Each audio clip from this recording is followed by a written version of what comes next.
오늘 이 내용은 참 무서운 경고인데, 이건 그냥 우리끼리 얘기입니다만은 이 경고를 중요하게 취급하는 목사님들을 별로 만나본 적이 없습니다.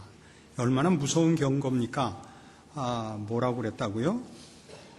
그날에 많은 사람이 나더러 이르되, 그날은 마지막 심판날이에요. 지금 주여 주여 우리가 주의 이름으로 선지자 노릇하며 주의 이름으로 귀신을 쫓아내며 주의 이름으로 많은 권능을 행치 아니하였나이까 하리니, 그때 내가 주에게 밝히 말하되 내가 너희를 도무지 알지 못하니 불법을 행하는 자들아 내게서 떠나가라 하리라. 이거 정말 경악스러운 경고입니다. 그 표현을 보시면요,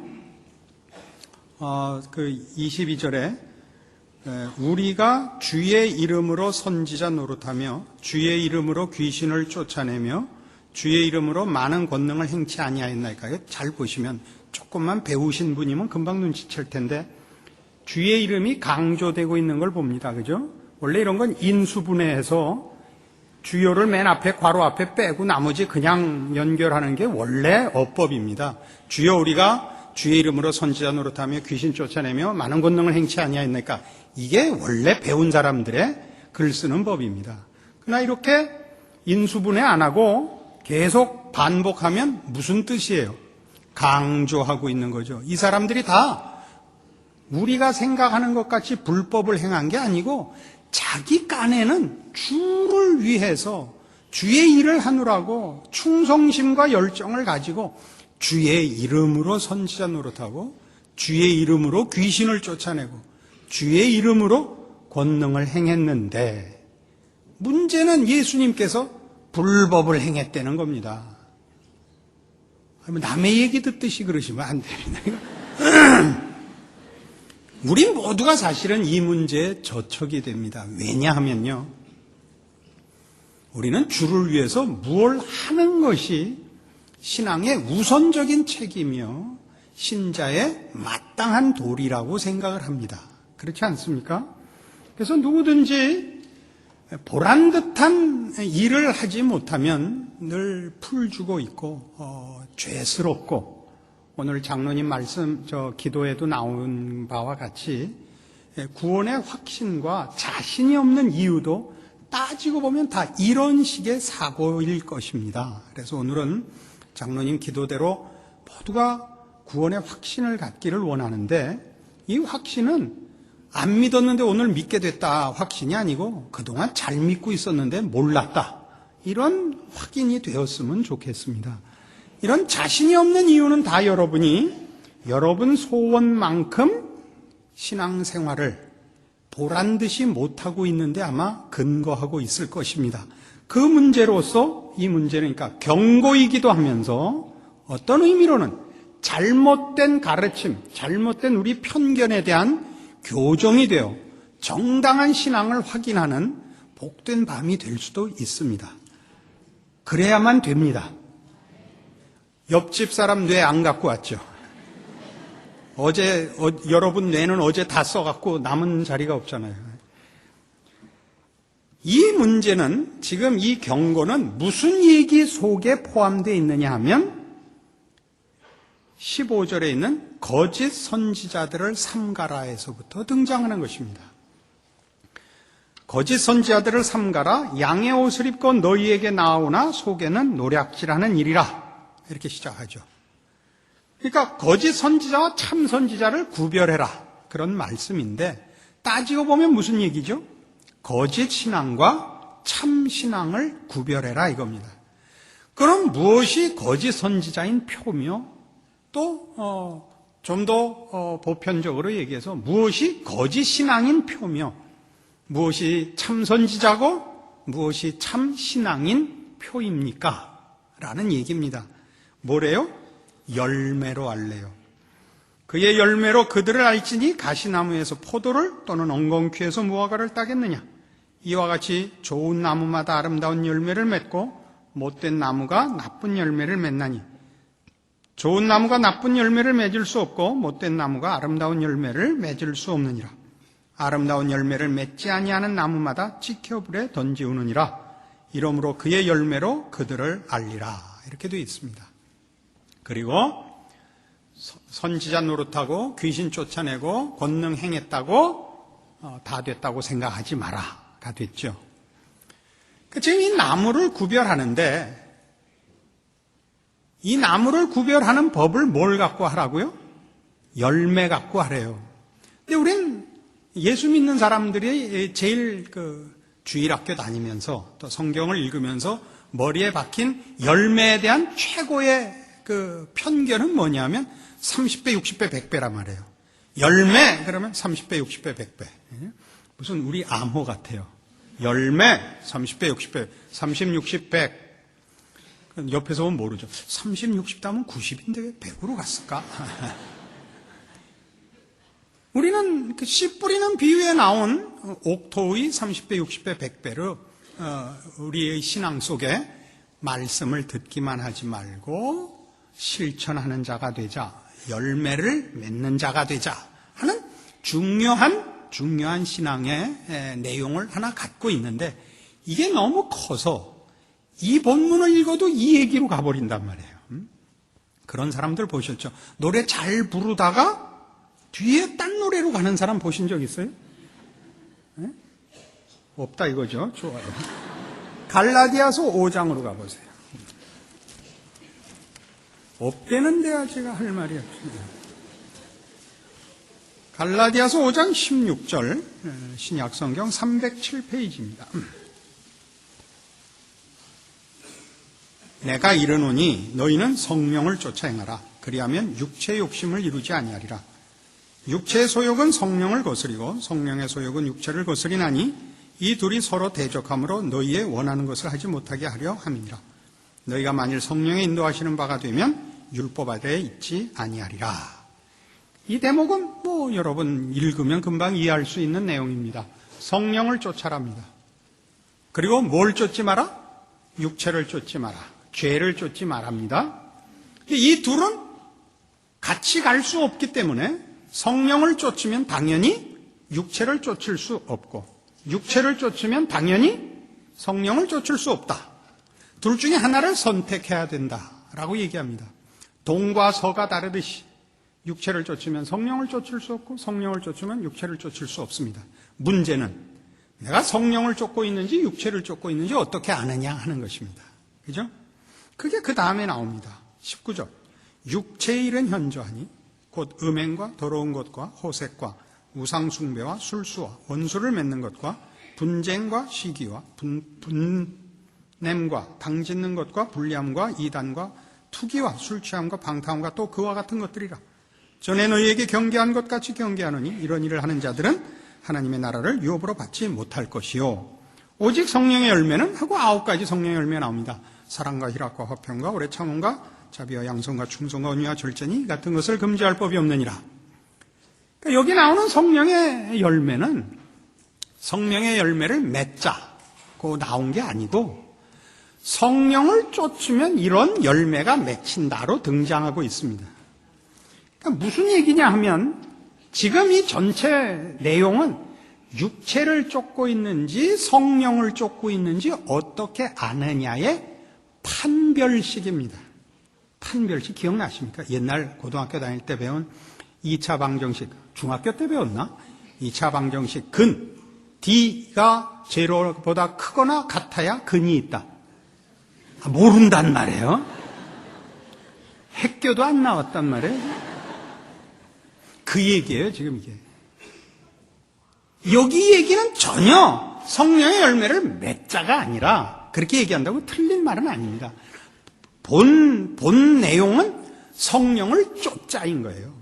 근데 내가 성령을 쫓는 줄 뭘로 아냐? 열매를 봐야 돼요. 성령을 쫓으면 이 열매가 생기고 육체를 쫓으면 육체의 열매가 생기는데 문제는 이거죠. 오늘 마태복음 7장과 이걸 연결해 보면 명분과 형태가 신앙적이라고 꼭 성령을 쫓는 건 아니다 이 얘기입니다. 선지자 노릇하면서 개판 칠 수 있다는 얘기고 귀신 쫓아내고도 아닐 수 있고 권능을 행하는데 성령 쫓지 않을 수 있다는 겁니다. 무서운 얘기죠.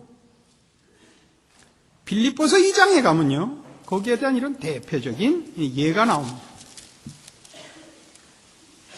빌립보서 2장 5절. 너희 안에 이 마음을 품으라. 곧 그리스도 예수의 마음이니 그는 근본 하나님의 본체시나 하나님과 동등됨을 취할 것으로 여기지 아니하시고 오히려 자기를 비워 종의 형체를 가져 사람들과 같이 되었고 사람의 모양으로 나타나셨으며 자기를 낮추시고 죽기까지 복종하셨으니 곧 십자가에 죽으심이라. 예수의 마음을 품으랍니다.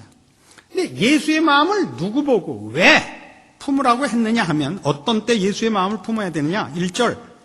그러므로 그리스도 안에 무슨 권면이나 사랑의 무슨 위로나 성령의 무슨 교제나 긍휼이나 자비가 있을 때. 어떤 때? 잘할 때. 잘할 때 조심하라고요. 잘할 때 지랄을 떤다는 거예요. 교회에서 왜 싸움은 화해가 안 되죠? 오르니까 서로 오르니까. 옛날 우리 어렸을 때 다 봤어요. 얼마나 우리 이 민족이 신앙으로 가득 찼냐면 고무줄 넘기 누가 먼저 하냐 가위바위보 할 때 짱깨미 셔이야 아리고다 메이야 센세다 뽀이야 니까지 게 뭐냐 하나님의 딸이다. 해봤어 안 해봤어요? 안 해봤다고? 그럼 외국에 있다 온 거예요.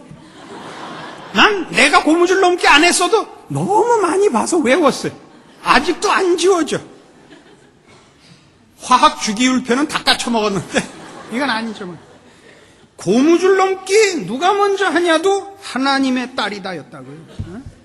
우리 그런 신앙의 뿌리를 내린 정말 복받은 나라입니다. 그러나 이 감격과 이 열심이 옳은 것, 목숨을 거는 것, 이런 치열함으로만 갔거든요. 그 바람에 오르면 타협 금지. 목숨을 거는 거니까. 옛날 신사참배 안 하고 죽일래면 죽여라. 공산당 내려와서 나 쏴라. 안 쏴서 우리가 살아남았지. 와서 물어만 봤으면 우리 다 순교했을 거거든요. 그때. 근데 그 비용신들은 어디 가고 난 안 죽였나 몰라. 그죠? 그래 어떻게 나 살아남았는데 그게 우리에겐 병이 됐다니까. 오르는 그다음에 눈에 뵈는 게 없어요. 계속 보실래요? 2절. 마음을 같이하여 같은 사랑을 가지고 뜻을 합하며 한 마음을 품어 아무 일에든지 다툼이나 허용으로 하지 말고 오직 겸손한 마음으로 각각 자기보다 남을 뭐라 그랬어요? 낮게 여기고. 무슨 받침? 그걸 왜 지읒 받침으로 고쳤냐 이거야 내 말은. 나쁜 사람들 아니냐 이게.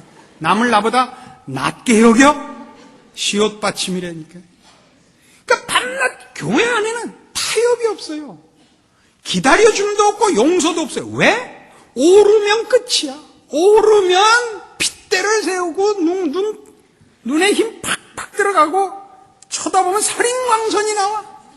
안 돼요 그러면. 그건 신앙이 아니라니까. 지금 예수님이 그 얘기하는 거예요. 뭐라고?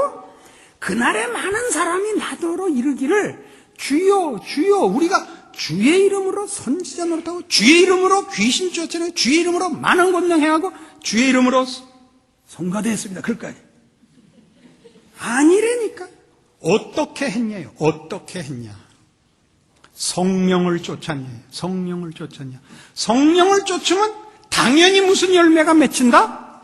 사랑과 희락과 화평과 오래 참음이 있다고요. 육체를 쫓으면 뭐가 생긴다요? 다툼과 허용과 분쟁과 편가르기와 지랄 맞은 게 생긴다니까. 상처를 준다니까. 기독교 신앙이라는 건 우리가 어제 확인했어요. 하나님의 오르심은 어떤 오르심이었다? 용서하는 오르심이었다. 고치는 오르심이었다. 기다리는 오르심이었다. 우리의 오름은 뭐죠? 죽이는 오름이 됐잖아요. 죽이는 오름. 나는 옳다, 너는 틀렸다. 상대방의 틀린 걸 지적해서 자신의 옳은 것을 증명하는 것은 기독교 신앙과는 전혀 관계없는 것입니다. 저도 목회를 하는 목사로서 저희 교회 안에도 물론 베라벨 사람이 다 있습니다. 교인 중에서 제일 무서운 사람이 누구냐면 목사님 존경하는 사람이 제일 무섭습니다. 그걸로 다 때우거든요. 목사님 존경해요로 나는 옳은 사람이 되는 거예요. 그 사람은 주장을 꺾지 않습니다. 나 하나님 사랑합니다. 그럼 그때부터 큰일이에요. 그러니까 교인들이 얘기할 때 이렇게 말하는 사람이 제일 겁나요. 나 깨달았어. 그럼 무슨 얘기냐? 이제부터 내가 하는 말은 하나님 말씀이야. 너 반대하면 넌 사탄이야. 이 얘기예요. 어? 그러니까 나 깨달았어. 그럼 나한테 뭘 들려? 나 총 뽑았어. 이렇게 들려요. 해봤죠? 당해봤죠? 해도 보시고. 그러니까 누가 묻냐? 40일 금식기도 하고 무섭죠. 난 지금도 이해가 안 가요. 저요? 저는 당연히 안 했죠. 우리는 올라가지 못할 나무는 안 쳐다봅니다. 40일을 먹지도 않고 마시지도 않고 예수님만 만나고 왔는데 왜 지랄이냐 이거예요. 왜 기도하고 오면 지랄이냐고요. 우리 교회는 사랑이 없어. 그럼 지가 밥 사주는 사람 하나 없어. 지가 사지. 찬송 하나 힘있게 안 불러. 지가 부르지 왜. 전부 그런 데니까 왜 그 말이 나와요? 옳기 때문에. 은혜 받아서 깨우쳐서 그런 데니까. 세상에 이것같이 기독교를 모르는 건 없습니다. 한국 교회는 능력으로 가버리고 경쟁으로 가버렸어요. 용서하고 기다리고 같이 화해하는 거는 하나도 훈련을 못했어요. 그러니까 우리는 화합을 위해서 모여도 인상 쓰고 고함 질러요. 화합을 위해서 모였으면 들어야 돼요. 들어야 돼. 공통 분모부터 찾아야 돼요. 다른 거 갖고 싸우지 않아야 돼요. 그래야 화합이 될 거 아니에요. 그러니까 이건 사견입니다. 나는 그냥 이대로 사는 게 좋아요. 각자 자기 벨대로 살다가 천국 가자고요. 뭐 화합하느라고 이 판에 또 싸워. 그냥 그렇게 살자고. 이 안 될 일을 하지 말자고. 너무 심했을까? 뭐 하여튼 그냥 그건 모르니까 이리 오자고요. 그래서 너희 안에 이 마음을 품으라. 예수 그리스도의 마음은 뭐냐? 그럼 자기를 비웠대니까 그게 우리 첫날 했던 예수님께서 베드로의 고백 위에 정답으로 주신 모든 그의 백성들에게 준 답이었어요. 뭐죠? 아무든지 나를 따르려거든 자기를 부인하고 이거예요. 자기를 부인한다는 건 뭐냐? 내 고집, 내 생각, 내 방식, 내 취향, 내 개성 같은 건 다 없어지는 거예요. 뭐 비워서 뭘로 채워요? 하나님의 뜻으로만 채우는 거예요. 그게 그리스도의 마음이며 그게 성령을 쫓는 거예요. 그러니까 성령을 쫓으려면 어떻게 되냐면 의욕을 가지시면 안 돼요. 예전에 나치 제국 때 독일이 사람을 이렇게 분류를 했대요. 셋으로 분류를 했는데 의욕과 능력을 가지고 분류를 했어요. 의욕도 있고 능력도 있는 사람, 의욕은 있고 능력이 없는 사람, 의욕이 없고 능력이 있는 사람. 이 셋 중에 최고는 뭐예요? 다시 해봐요. 의욕도 있고 능력도 있는 사람, 의욕은 있고 능력이 없는 사람, 의욕이 없고 능력이 어디 갔죠? 의욕은 있고 능력이 없는 사람과 의욕이 없고 능력이 있는 사람. 어디가 1번 같아요? 우린 다 의욕이 있고 능력이 있는 사람이죠. 아니에요. 제 1위는 의욕이 없고 능력이 있는 사람이에요. 제일 골치 아픈 건 뭐냐면 능력이 없는데 의욕이 있는 사람. 이건 아주 지랄이에요. 이게 무슨 대책이 없어. 그러니까 이 신앙에서도 제일 대책이 없는 게 뭐냐면 깨우치지는 못하고 열심을 내면 무슨 방도가 없어요. 그게 뭐 같으냐 하면 자동차에 핸들 없고 브레이크 없고 악셀만 있는 거야. 악셀이 처음부터 밟혀져서 나오는 거야. 무슨 그냥 가는 거지 뭐. 응? 그냥 가면 어디로 가나? 달까지 가나? 화성까지 가나? 이게 대책이 없는 거예요. 그러나 우리는 이 문제를 이렇게 비유하면 다 웃으면서도 실제로는 그렇게 해요. 왜 그런다고요? 우리는 열심이 신앙에서 최고의 본질이에요. 왜? 사람들은 본성적으로 종교는 무속적이에요. 무속적이라는 건 뭐냐면 지성이면 감천이다죠. 지성이면 감천이다는 뭘 말하냐면 내가 정성을 쏟으면 신이 감동해서 응답해 준다예요. 근데 무속신앙에서 가장 무서운 건 뭐냐면 그 신, 내 정성에 감동하는 신에 대한 설명이 없어요. 그렇죠? 우리 예전 글들을 보면 이런 그 하늘로 대표되는 이 신은 이렇게 돼 있어요. 동천지 감 귀신 하셔서 이거예요. 동천지라는 건 뭐냐? 하늘이거나 땅에 신이 있다면 하늘 신이든 땅 신이든 귀신이든 이 정성에 감동해서 옛날엔 그 다음이 이거였어요. 떡두꺼비 같은 자식 하나 주십시오였어요. 그래서 심산 6억까지도 필요 없어요. 저는 남산 밑에 살았는데 남산 뭐예요? 약수터에만 올라가도 그 절벽이 늘 시커매요. 촛불 그을음으로. 그러니까 1년 12달 그 명당 자리는 비는 날이 없어요. 그 밤을 새워서 정갈하게 목욕 재개하고 흰옷을 입고 빌죠. 비나이다 비나이다 천지신명께 비나이다.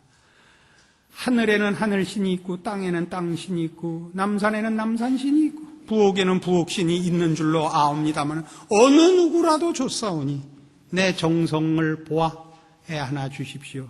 나중에 안 되면 손가락에 장을 지시는 거 아닙니까? 그거 그냥 와 있어요. 그냥. 왜요? 이거는 우리한테는 국민적 정서요. 인간이 가지는 죄악된 본성이라고요. 신에 대한 이해, 신에 대한 감격 이런 건 기대를 안 해요. 신까지도 종교라는 이름으로 정성이긴 하지만 어쨌든 내가 조종을 하려고 그러죠. 그러나 기독교 신앙의 최고의 핵심은 뭐냐면 능력도 초월도 아닙니다. 기독교 신앙의 진리되고 다른 모든 인간이 만든 종교와 확연하게 구별되는 특성은 계시입니다. 계시라는 건 뭐냐면 하나님이 당신을 나타내시며 설명하십니다. 그래서 우리는 하나님을 압니다.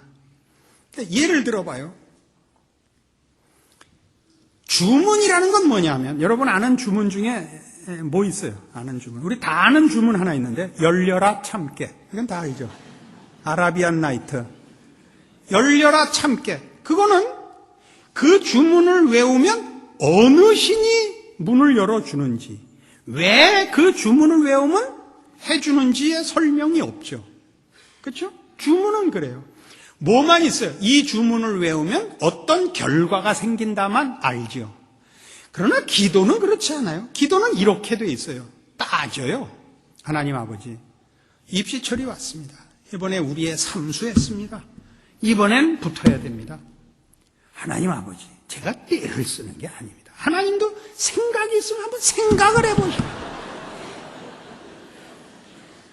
300집 믿는 집안에 할아버지가 장로요, 아버지가 안수집사요, 어머니가 여전도회 회장이요, 믿음으로 사는 집안에 3번이나 대학을 못 붙는다 그러면 그 누가 하나님을 믿겠나이까? 그리고 하나님의 영광이 얼마나 가리워지며 우리의 믿음과 기도는 다 묵사발이 될 거 아닙니까? 기도는 따진다니까요. 왜? 하나님이 당신을 설명하셨고 하나님이 어떤 분인지를 우리가 다 알고 있어서 하나님을 설득하는 게 아니라 하나님의 약속을 근거로 하여 쳐들어갈 수가 있다니까. 그죠? 그러니까 기도는 물론 열심히 하지만 기도에는 자기가 아는 하나님, 하나님이 나에게 알게 하신 믿음, 그런 근거와 내용이 있다고요. 하나님이 기도하면 들어주신다고 하지 않았습니까? 가 있고, 옛날에 다윗의 기도도 들었고 다니엘 기도도 들었습니다. 나는 뭐가 어째서 안 들어주는 겁니까? 인종차별입니까? 이게 통한단 말이에요. 그래 안 그래요? 이거 다 놓치고 있어서 한국 교회 신앙이 잘하면서 흔들린다니까. 잘하면서 어떤 때 흥이 나면 이건 뭐 다니엘이고 엘리야였다가 어떤 날은 갑자기 죽기 전에 거지 나사로 같이 된단 말이에요. 죽은 다음에야 뭐 아브라함 품에 갔으니까 괜찮지만 죽기 전에야 좀 그랬겠습니까? 이게 뭐 이렇게 아주 그렇게 많이 흔들릴 수가 없죠. 분명한 믿음의 근거, 자신 이런 것들이 다 놓쳐져 있죠. 왜 그래요? 왜? 하나님이 누구시며 하나님이 어떻게 일하시며 우리에게 베푸신 구원과 우리를 어떻게 인도하시는가라는 문제에 대한 성경의 설명들과 하나님의 방법들에 대하여 분명한 이해와 그 근거와 정리가 되어 있질 않아서 그래요.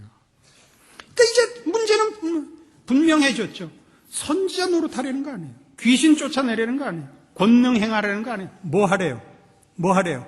아름다운 열매를 맺는 나무가 되래요. 아름다운 열매를 맺는 나무라는 건 뭐냐 하면 마태복음 오늘 본문으로 돌아가세요.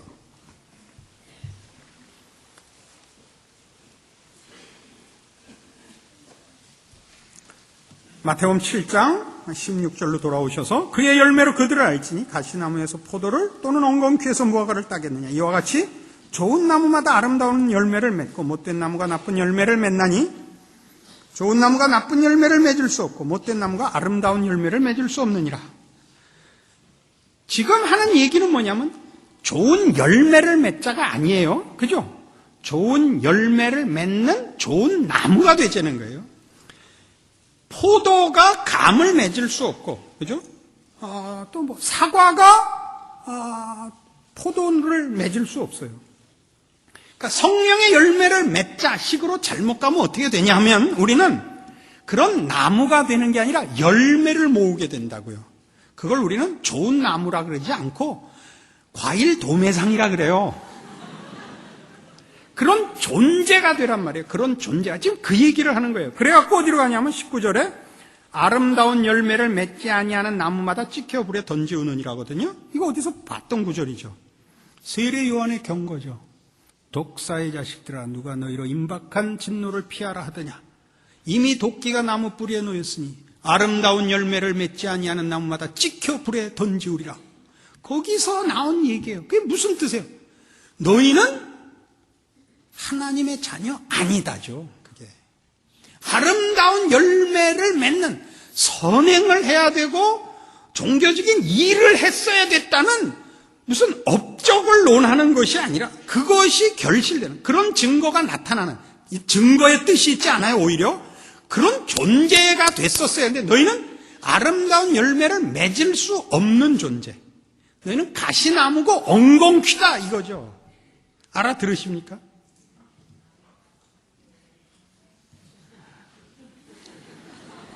그 일종의 그 교양입니다. 강사 목사님이 열심히 반복해서 설명을 하면 알아들은 것 같은 표정은 지으셔야 됩니다. 못 알아듣는 거야 무슨 죄겠습니까마는 표정을 안 짓는 것은 무례하고 무식한 짓이올시다. 그러니까 우리는 지금 이게 무슨 싸움이냐 하면 우리 신자들에게 요구하는 성경의 신앙 행위, 신자된 자기 확인 이런 모든 것이 뭐냐면 됨됨이의 문제라는 거죠.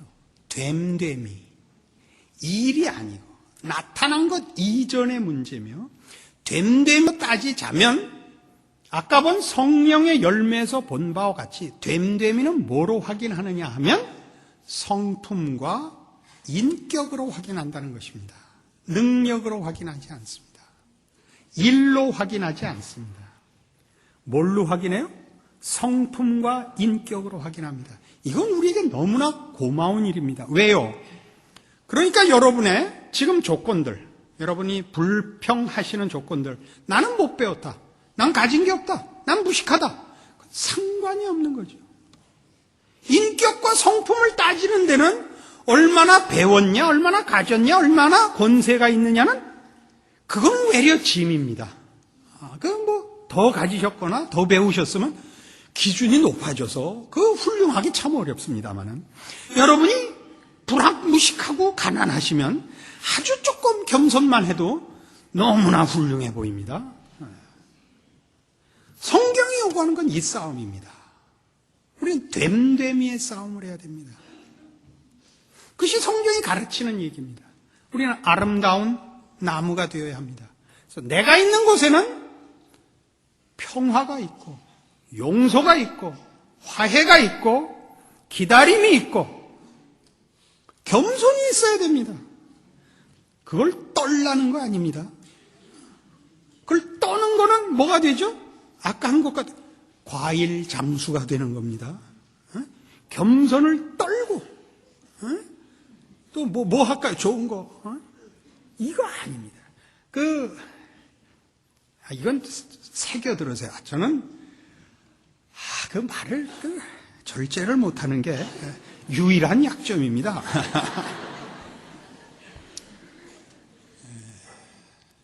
어느 목사님이 이제 기독교 텔레비 대담 프로에 나오셨는데 훌륭한 분이시죠. 이건 이제 그분에 대한 비평은 전혀 아닙니다.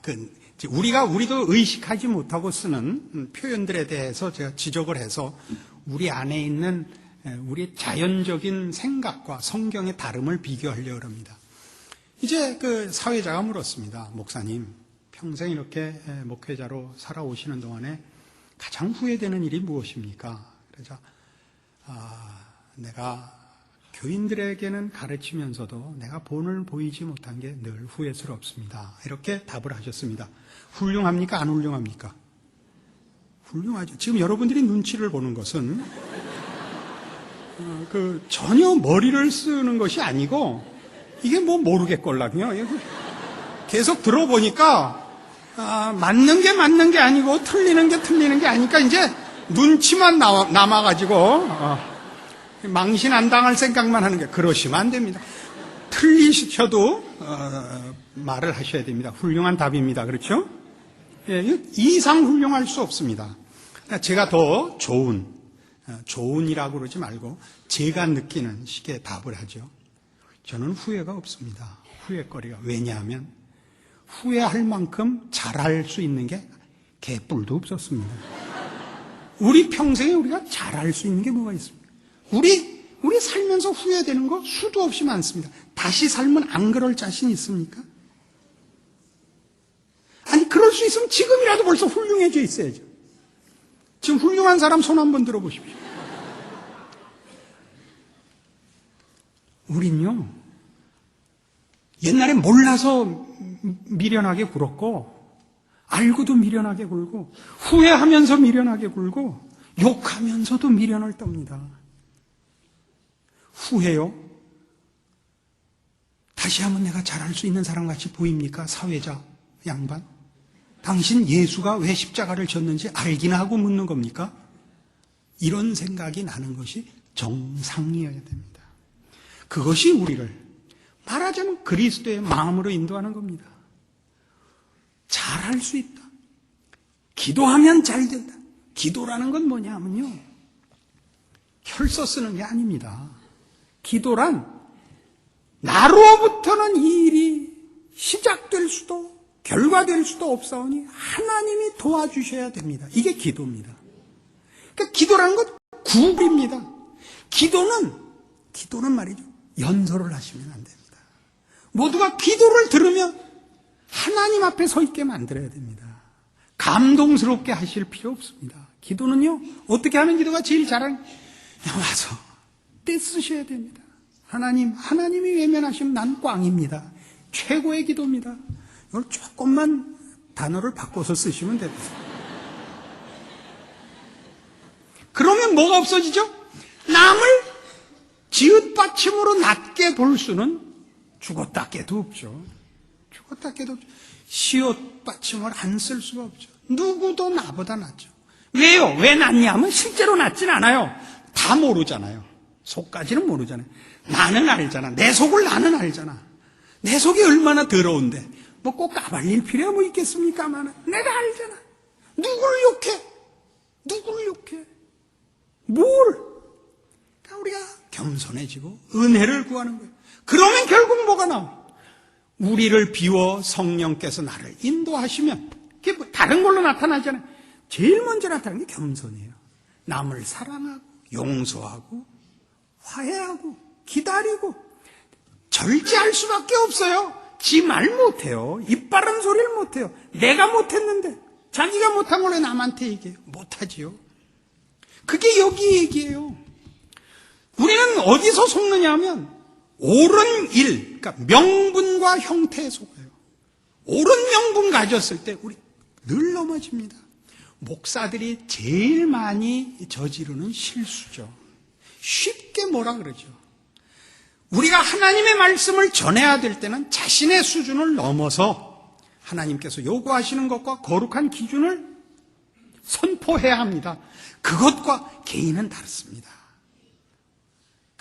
이 세상에서 제일 괴로운 사람 중에 하나가 목사입니다. 저는 사실은 저희 교회에서 예배 마치고 나가서지 않습니다. 왜냐하면요, 한 번도 설교를 제 마음에 들게 해본 적이 없어서 민망해서 묻습니다. 지랄을 떨어놔서 서로 안 보기로 했습니다. 아주 우린 다 합니다. 일주일 동안 이렇게 일주일이 지나면 또 견딜만 해줘서 또 이제 작정을 하고 나와요. 이번 주일은 내가 멋있게 하리라. 여러분, 또 언제 넘어갔는지가 기억이 없어요. 필름이 끊어져요. 끝날 때 우와 해갖고 뭐야 이거 이렇게 끝나요. 하나님의 정성 어린 지극하심과 깊은 손길에 나와 하나님의 마음이 그냥 이렇게 섞여버렸다, 이렇게 우리 좋게 생각을 하자고요. 그 제정신으로 돌아오면 미치고 환장하겠죠. 저 제 방으로 들어가 숨어 있습니다. 목사님 설교 은혜 많이 받았으니 아주 그냥 가슴이 철렁해요. 뭐라고 또 그랬길래 이 사람이 은혜를 받았는지 난 기억이 없걸랑요. 원래 악쓴 사람은 기억이 없습니다. 들은 사람만 상처받든지 은혜를 받든지 하지 하는 사람은 기억이 없습니다. 누가 저보고 훌륭하고 존경한다 그러면 저는 솔직히 별 미친놈 다 보겠네 그런 생각. 금방 뭐라 그랬다고요? 그래서 이 얘기를 어디로 끌고 가느냐 하면요, 이 얘기의 끝이 이런 비유로 끝이 납니다. 24절 보세요. 그러므로 누구든지 나의 이 말을 듣고 행하는 자는 그 집을 반석 위에 지은 지혜로운 사람 같으리니 비가 내리고 창수가 나고 바람이 불어 그 집에 부딪히되 무너지지 아니하나니 이는 주초를 반석 위에 놓은 연고요. 나의 이 말을 듣고 행치 아니하는 자는 그 집을 모래 위에 지은 어리석은 사람 같으리니 비가 내리고 창수가 나고 바람이 불어 그 집에 부딪히면 무너져 그 무너짐이 심하니라. 자, 다 저를 보세요. 이제 뇌를 쓰셔야 돼요. 하나는 누구래요? 반석 위에 집 지은 사람은 누구래요? 주의 말씀을 듣고 행한 사람이에요. 모래 위에 집 지은 사람은 누구래요? 주의 말씀을 듣고 행치 않은 사람이래요. 그러면 한 사람은 주의 말씀을 듣고 행했고 한 사람은 주의 말씀을 듣기는 했는데 행치 않았으면 집을 비교해야 맞아요? 기초를 비교해야 맞아요? 생각을 해보라니까. 한 사람은 말씀을 듣고 실천을 했으면 그 사람은 집을 졌다. 그래야 맞죠. 말씀을 듣기는 했는데 실천을 안 해서 듣기만 하고 아무것도 안 했어요. 집을 안 졌다 그래야 맞는데 이상하게 비유는 둘 다 집을 졌단 말이에요. 비가 내려 창수가 날 때 하나가 무너지지 않는 이유는 집을 잘 져서가 아니라 반석 위에 졌기 때문에 안 무너지는 것이고, 무너지는 집은 집을 잘못 졌다가 아니고 모래 위에 지어서 넘어졌다는 거 아니에요. 그럼 말이 안 맞잖아요. 주의 말씀을 듣고 행한 자와 말씀을 듣기는 했는데 행치 않았는데 왜 집은 어디서 날라와가지고 무너지긴 또 왜 무너지는지, 이건 우리말 번역이 틀리지 않았는데 오해하게끔 됐어요. 이건 어떤 번역이냐면 주의 말씀을 듣고 행한 자, 듣고, 그래서 반석인 거예요. 듣고에다 집을 지은 자와 듣고 듣고가 아니고 집을 진 자예요. 듣기는 들었는데면 이게 반석이 돼요, 기초가. 듣기는 들었는데가 되면, 듣기는 들었는데 짓지 않았다, 행치 않았다, 이렇게 부정이 간 게 아니라 듣고가 아니고 행했다예요. 그러니까 듣지 않고 행했다, 이렇게 했으면 우리 금방 알아들었을 텐데, 듣고 행한 것이 아니다라고 전체 부정문이 걸린 거예요. 그러니까 실제로는 어디가 부정이에요? 행한 것이 듣고 행한 것이 아니다라고 X표가, 전체 X표가 되는 바람에 우리는 어떻게 읽어버리냐면 하나는 듣고 행했고 하나는 듣기는 듣고 안 행했다가 되어버렸죠. 실천의 유무가 됐단 말이에요. 실상 비유는 비교가 기초잖아요. 듣고 행한 자, 예수의 말씀이 기초가 되어 그 위에 집을 지은 자와 듣지 않고 듣고가 아닌데다 지어버려서 듣고 행치 않은 자, 듣기는 듣고 행치 않은 게 아니라 행치가 듣고가 아닌 행치. 아, 정말 알아들으셨죠? 웃고 끝나면 안 돼요. 그래서 모래 위란 말이에요. 그러니까 무슨 말씀이야? 내가 언제 너희 보고 선지자 노릇하고 귀신 쫓아내고 권능 행하랬냐? 이 빙신들아, 이거예요. 뭐부터 해라? 성령을 쫓아라. 성령을 쫓아라. 아름다운 나무가 되라. 됨됨이가 되라. 이 싸움이라고요. 이건 전부. 근데 우리가 왜 자꾸 흔들려요? 난 아무 쓸모도 없어. 이거란 말이에요. 그죠? 난 아무 쓸모도 없어. 그거 말고 이거 하라고요. 교회 오시면 이러고 계세요. 왜 밤낮 그래? 입 열면 구린내나. 그러겠어요. 만나면 인사하세요. 누가 얘기해? 맞아. 그러세요.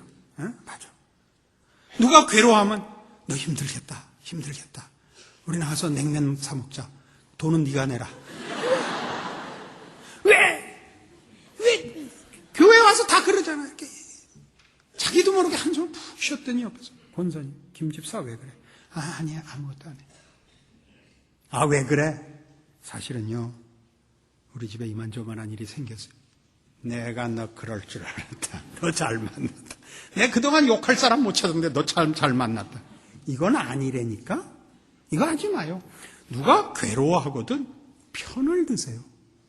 그게 신앙이에요. 그게 됨됨이에요. 예수님이 누구를 위해 오셨다? 누구를 찾아오셨다? 죄인과 병자들을 위해 오신 거예요. 구원하러 오신 거예요. 누구를 위해 오지 않으셨다? 의인을 부르러 오지 않았다. 근데 왜 우리는 이렇게 됐을까? 교회에서 감히 그러지 마세요. 저는 그 선배 목사님 보고 배운 게 하나 있어요. 그 선배 목사님들 중에 이 설교 잘 하시는 분들이 특히 잘 그래요. 애울면 질색을 하는 분들이 있어요. 그러나 김동길 교수가 가르쳐 줬어요. 방송에 나오셔서 그랬어요.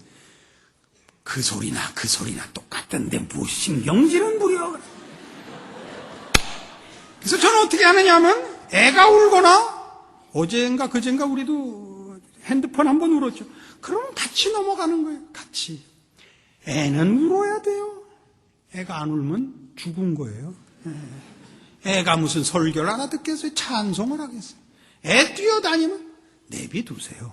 부모는 내비두면 안 돼요. 옆 사람이 인상 쓰지 마세요.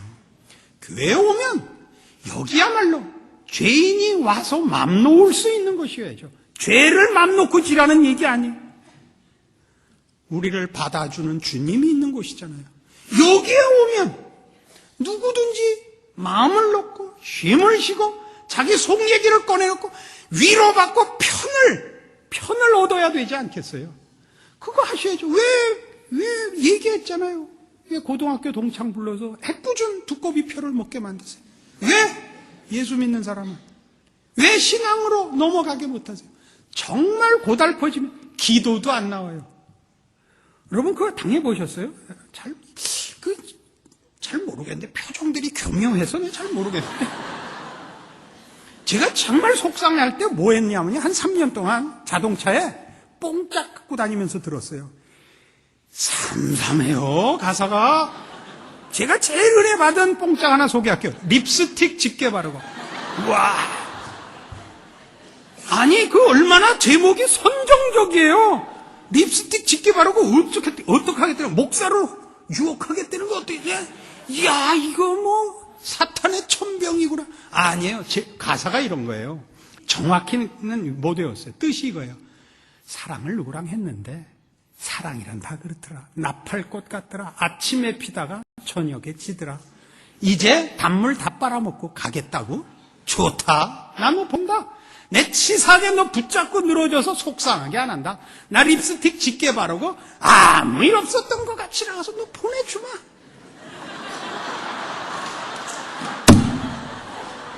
내가 단언하건대 가스펠송 가사 중에 이만한 가사를 본 적이 없습니다.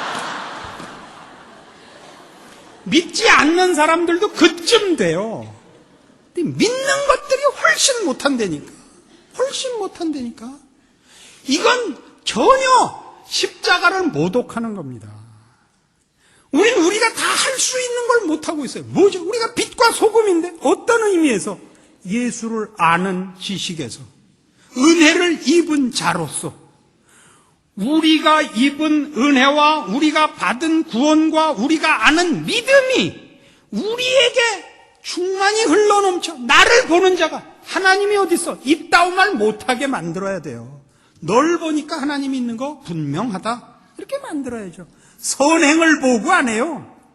여러분이 능력 있으면 까무러칠 거라고 생각하지 마세요. 교회가 폼나는 일 해가지고 세상 사람을 항복시키려고 그래갖고 예수 믿게 못해요. 그러면 전부 간판 갈아야 돼요. 무슨 주식회사 이런 거 돼요.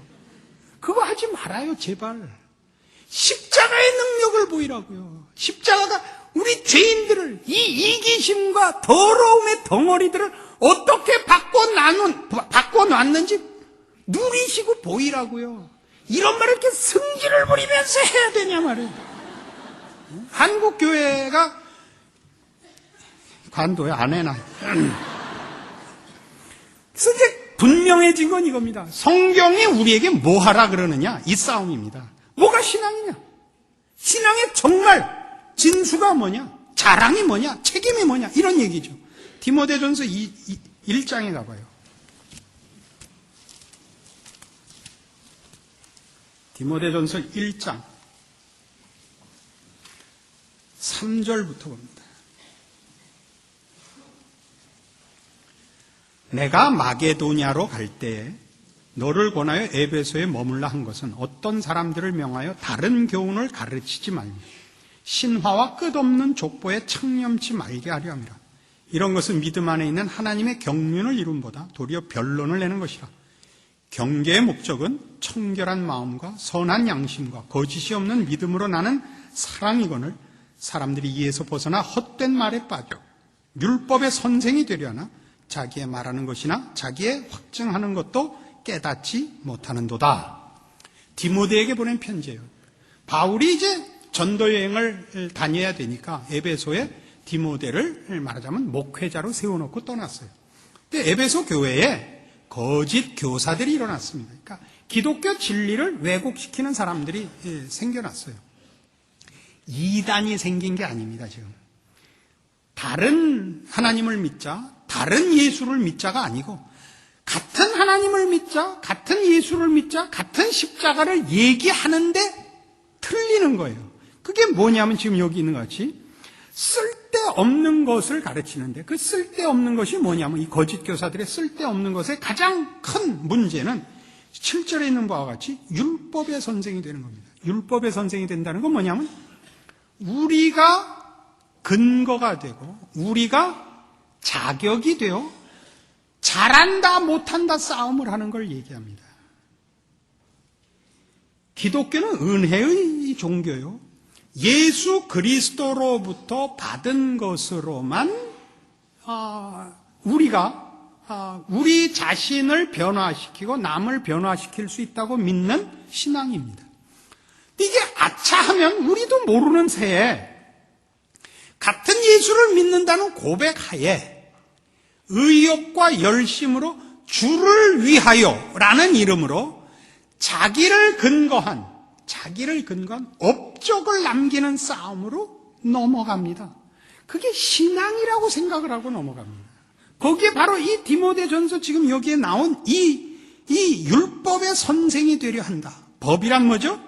법이란 잘한다 못한다를 따지는 규칙이에요. 이 법이에요. 기독교 신앙은 뭔데요? 성령을 쫓기 위하여 자기를 부인하고 비우는 싸움이에요. 그렇죠? 나에게 그리스도가 나타나고 나에게 성령이 나타나는 싸움이에요. 그러나 아차하면 같은 믿음을 말하면서 나는 했다 넌 왜 못했냐가 나오면 그게 율법으로 흐르는 것이요 십자가를 가로막는 것이 됩니다. 이거 기독교 교회사를 보면 어느 때나 일어나는 교회 안에서 일어나는 최고의 싸움거리입니다. 물론 우리는 선행을 독려하며 신앙의 실천을 책임으로 요구해야 합니다. 왜냐하면 우리는 듣고만 앉아 있어서는 안 됩니다. 이것은 스스로를 변화시키고 우리만 변화시키는 것이 아니라 우리의 속과 우리의 행동과 반응과 책임을 변화시켜서 실천하게끔 되어 있는 것이 신앙의 힘이요. 그 생명력입니다. 그러나 그것이 지금 싸움거리 전부 그겁니다. 주를 믿는다는 의욕이, 주를 믿는다는 열심이 나의 열심과 의지 위에 서서 나가는 것이냐, 그리스도 앞에 나를 엎드리게 하고 무릎 꿇게 하여 주께서 나를 장악하여 쓰시느냐는 각자가 구별하셔야 됩니다. 굉장히 어렵습니다. 굉장히 어렵습니다. 우리는 아차 잘못하면 아무것도 못할 수 있습니다. 이런 예를 들지요. 예전에 제가 청년기 때 제 선배되는 분들 중에 아주 열심히 신앙생활하는 선배 몇 분이 있었습니다. 기도도 열심히 하시고 봉사도 열심히 하시는데 그 중에 한 분에게 신유의 은사가 임했습니다. 정말 기도를 하면 병이 낫는 거예요. 그래서 같은 그룹에 있는 같은 동지가 셈이 나서 그만 이렇게 말을 했어요. 그건 성령의 역사가 아니고 사탄의 역사다. 그래 버린 거예요. 그 무슨 소리야? 했지만 확인하고 싶을 거 아니에요. 이것이 성령의 역사인지 확인시켜 주십시오. 하나님이 답을 안 해주시는 거예요. 아무리 증거를 요구해도 답을 안 주셔서 이분이 2년 동안을 고민을 하느라고 완전히 68kg에서 28kg로 줄었습니다. 이렇게 물어보시면 안 됩니다. 재봤어? 이렇게 물어보시면 안 됩니다. 2년 내내 고민하고 기도하고 식음을 전폐하고 고민했습니다. 나에게 나타난 은사가 하나님이 주신 거냐? 사탄의 장난이냐? 그러다가 2년 후에 어디서 답을 얻었느냐면 요나서를 읽다가 요나서 2장 4절에서 요나의 이 고백에서 답을 얻었습니다. 내가 주의 목전에서 쫓겨났을지라도 다시 주의 전을 바라보겠다 하였나이다. 거기서 어떻게 답을 얻었느냐 하면요, 요나의 얘기는 이겁니다. 하나님이 나를 복 주시느냐 벌 주시느냐와 상관없이 하나님은 하나님이십니다. 그 답을 얻은 거죠. 하나님, 내 이 은사가 하나님이 주신 건지 사탄이 주신 건지 내가 모르겠으나 그건 제껴놓고, 그렇다고 내가 하나님이 나를 저버렸다고 해서 난 하나님 없다고 선언할 수 없습니다. 왜요? 난 하나님이 누군지 이미 알고 있기 때문입니다. 이겁니다. 조금 더 현실적으로 하죠. 저는 이렇게 했습니다. 제가 저 자신에 대해서 너무 괴로워서, 개성이 강하잖아요. 개 같은 성격이. 이래 갖고는 목사 못합니다. 이렇게 갖고는 못합니다. 좀 더 이것도 기도했어요. 저는 머리라도 좀 쉽게 해 주십시오. 어딜 봐도 거룩해 보이는 구석이라고는 한 군데도 없는데 머리야 희게 못 해주십니까? 눈을 크게 진작에 만들어 안 주셨으니까 그건 틀렸고, 머리라도 그것도 안 해줘요. 목소리도 저는 이게 보이소프라노래요, 이게. 가장 감동이 없는 소리. 예? 그러다 하루에 성질은 부리면서, 하나님 제발 어떻게, 나중에 이렇게 제가 확인을 했어요. 하나님이 꿈에 나타나셔서 이랬다고 상정을 한 거예요. 야, 영선아, 네가 너무 내 편을 들고 목사같이 해달라고 기도하는데 그냥 너무 미안해서 이 말을 해주러 왔다. 너는 사실 내가 구원하지 않았다. 넌 죽으면 지옥 가야 되는데 너무 열심히 그러니까 내가 미리 가르쳐라도 주마. 너 너무 고생하지 말고 네 맘대로 살아라. 라고 하면 하나님 없다 그러고 돌아다닐 거예요? 하나님이 나에게 내 편을 안 들고 내 소원 안 들고 내 마음에 들게 안 하면 하나님 없다 그럴 거냐고. 그게 여러분 구원의 확신이에요. 그렇게 못하겠죠? 여러분 이해관계로 지금 하나님 믿고 있지 않잖아요. 하나님이 와서 야 요나가 그랬다는 거예요. 요나 물고기 뱃속에 쳐넣었더니 답을 그렇게 했다고요. 훌륭한 사람이죠. 이게 기독교 신앙입니다. 내가 하나님을 알았고 예수가 누군지 아는데 나를 위해서는 안 돌아가셨다 할지라도 주를 믿으면 구원 얻는다는 거 내가 아는데 어떻게 아니라고 말하겠습니까? 이리 가는 거예요. 이게 신앙의 가장 중요한 본질이에요. 근거예요. 여기에 서는 거예요. 그리고 하나님이 나에게 당신을 알게 하셨다면 하나님이 기도하고 아는 자의 그 믿음을 외면하시지 않는다예요. 알게 하신 것은 구원하려고 알게 하신 거예요. 아니, 더 본질적으로 얘기할까요? 하나님을 아는 것은 구원 얻은 자만의 감각이에요. 구원 얻지 못하고 하나님을 알 수는 없어요. 그 싸움이라고 해야죠. 그래서 우리는 어디로 가느냐 하면 이 거짓 교사들과 달리 디모데에게 이렇게 요구해요. 1장 5절. 경계의 목적은 뭐라고요? 제대로 된 신앙의 그 요구는 청결한 마음과 선한 양심과 거짓이 없는 믿음으로 나는 사랑이에요. 사랑이에요. 사랑이란 게 뭐죠? 자기 편을 들지 않는 거예요. 자기 유익을 굳지 않는 거예요. 이 싸움을 하자고요. 이 싸움을. 옳다 그러다도 무엇이 옳고 그른가를 정확히 따지는 게 최선이 아니라니까요. 고린도전서 8장으로 가보세요. 아주 대표적인 예가 나와요.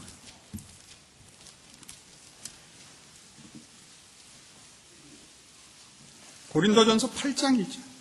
우상의 제물에 대하여는 우리가 다 지식이 있는 줄을 아나 지식은 교만하게 하며 사랑은 덕을 세우나니 만일 누구든지 무엇을 아는 줄로 생각하면 아직도 마땅히 알 것을 알지 못하는 것이요 또 누구든지 하나님을 사랑하면 이 사람은 하나님의 아시는 바 되었느니라. 이 초대교회는 우상 제물 문제가 왜 등장을 하냐면요, 우상을 섬기느냐 마느냐의 싸움이 아니라 고대 사회에서는, 그러니까 다니엘과 세 친구가 바벨론에 잡혀갔을 때랑 똑같아요. 로마 시대 때 그래요.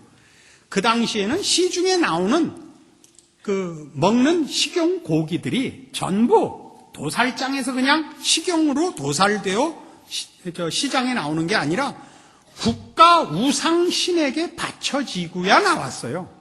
그러니까 다니엘과 세 친구가 고기 먹지 않겠다 그러면 채식주의자라는 얘기가 아니고 난 바벨론 우상 못 섬기겠다 그 얘기입니다. 근데 이때 초대교회도 로마 시대에도 모든 고기는 우상에게 바쳐지고 나왔단 말이에요. 로마 여러 많은 신들 우상들에게. 그러니까 이게 다 우상 제물이죠. 우상 제물을 먹으면 뭐가 되죠? 그 신을 섬긴다는 의미가 되잖아요. 그래서 이게 이제 초대교회는 문제가 된 거예요. 왜냐하면 고기 못 먹으면 또 안 되는 사람이 있거든요.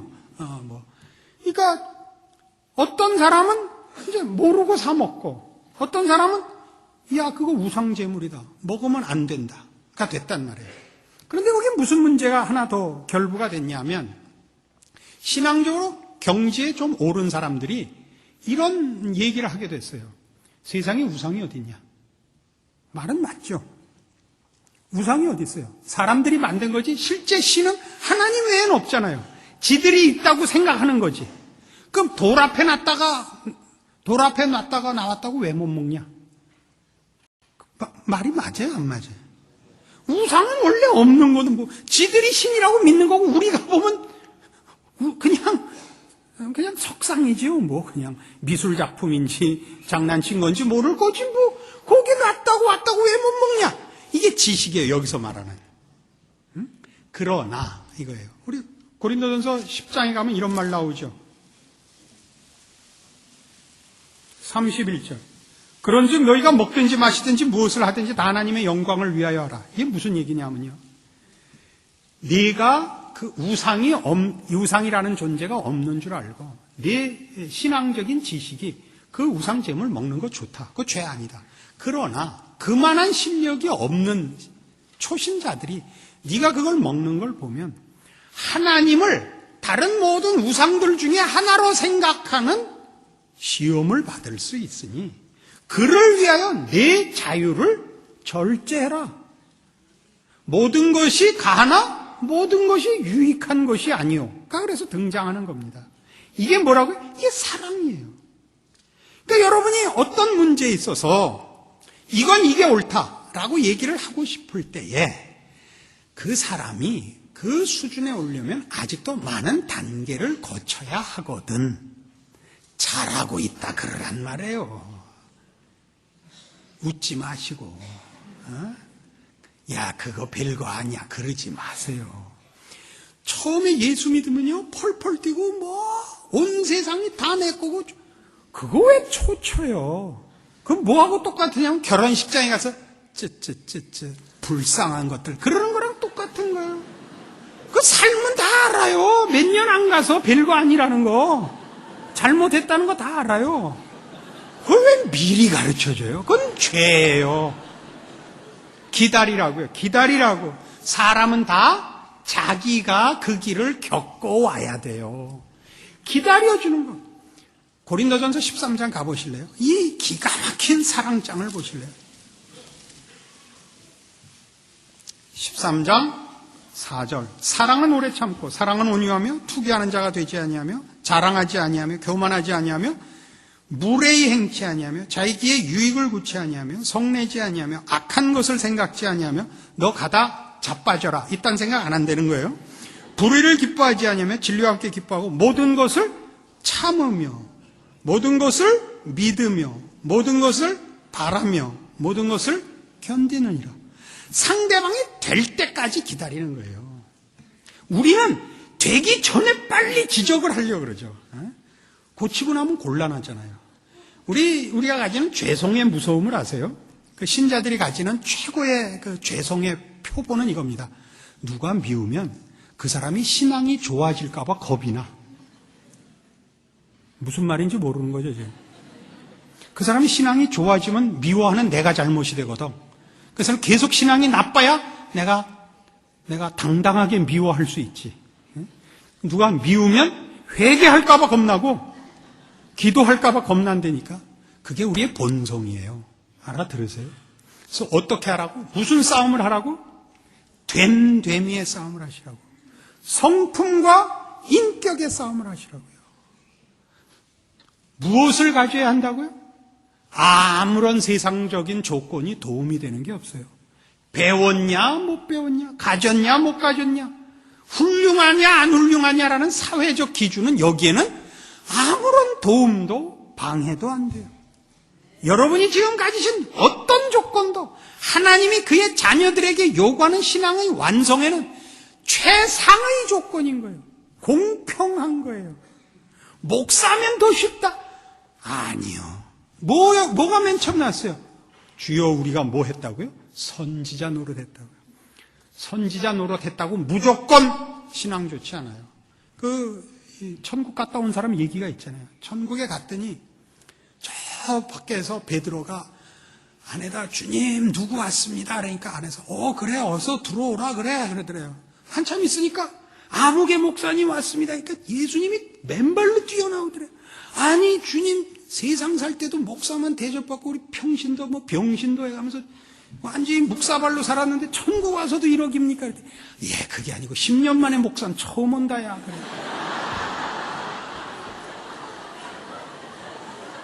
왜 이런 얘기가 나오는지 아세요? 명분과 형태가 오르면 자기는 옳은 줄 안다니까. 자기는 옳은 줄 안다니까. 조심하세요. 뭐 할 때 조심하라고? 옳은 일 할 때 조심하라니까. 신앙적으로 맞을 때 조심하라니까. 예수 믿는 사람들 싸우면 꼭 끝에 이 말하죠. 하나님은 내 마음 아실 거야. 그럼 상대방은 뭐가 되는 거예요? 할 수 없어. 남은 힘은 사탄밖에 없어. 할 수 없이 사탄은 내 마음 알 거야. 이걸 만들어낸다고요, 우리가. 이게 죄 짓는 거예요.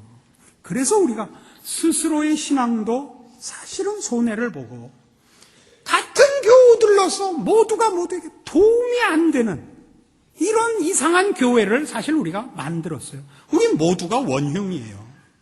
이제 이 말씀으로 돌아오세요. 어디에다 집을 짓자? 반석 위에 지으세요. 모래 위에 지어놓고 깃발 날리지 마세요. 이 모두가 우리 모두에게 주어졌고 책임지어져 있으며 권리며 복이라는 사실을 놓치지 마세요. 그렇다. 내가 하나님의 사람이 되자. 성령께서 나를 통하여 마음껏 열매를 맺으시는 존재가 되자. 더 많이 참자, 더 많이 용서하자, 내 본성을 누르자. 이렇게 싸우는 거예요. 그럼 여러분의 생애의 기쁨을 막을 자가 없습니다. 이 복이 여러분 모두와 이 세문안 교회에 넘쳐나기를 빕니다. 기도하십시다. 하나님 아버지 은혜를 감사합니다.